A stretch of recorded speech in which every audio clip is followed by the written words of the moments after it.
അപ്പൊ നമ്മള് സർപ്രൈസ് ആയിട്ട് ക്രിസ്മസ് സെലിബ്രേറ്റ് ചെയ്യാൻ വേണ്ടി പുതുമണിയുടെ ഫസ്റ്റ് ക്രിസ്മസ് ആണ്. അപ്പം സർപ്രൈസ് ആയിട്ട് നമ്മൾ ക്രിസ്മസ് സെലിബ്രേറ്റ് ചെയ്യാൻ വേണ്ടിട്ട് നാട്ടില് പോവാണ്. അപ്പം ആർക്കും അറിയത്തില്ല, ആരോടും പറഞ്ഞിട്ടില്ല. ലിജിനോടും ഹസ്ബൻഡിനോടും നമ്മൾ പറഞ്ഞിട്ടുണ്ട്. അപ്പൊ അത് കുറച്ച് അവിടെ നാട്ടിൽ ചെന്നിട്ട് കുറച്ച് കാര്യങ്ങളുണ്ട്. അപ്പൊ അതിന് വേണ്ടിയിട്ട് അവർക്ക് മാത്രമേ അറിയത്തുള്ളൂ, വേറെ ആർക്കും അറിയത്തില്ല. ഞാനും റിക്സിനും ദാത്തുണ്ടുമണിയും അഖിലും ഉണ്ട്.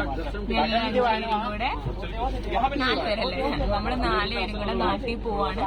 ഇന്നലെ രാത്രിയിൽ ഒരു 11:45 ആയപ്പോഴത്തേക്ക് നമ്മള് ട്രെയിനിൽ കയറിയതാണ്. ഇനി മൺഡേ ഒരു 10-11 മണിയാകുമ്പോഴത്തേക്ക് എറണാകുളം എത്തുമായിരിക്കും.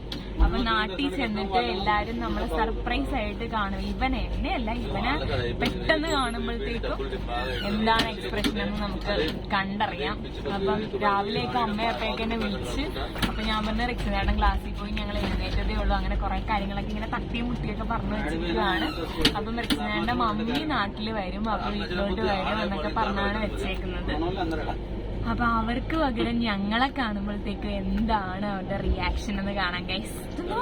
നമുക്ക് നാട്ടിൽ പോകണ്ടേ, നമ്മുടെ അയ്യോ ഓർമ്മ എടുക്കില്ല. അപ്പൊ ഓക്കെ.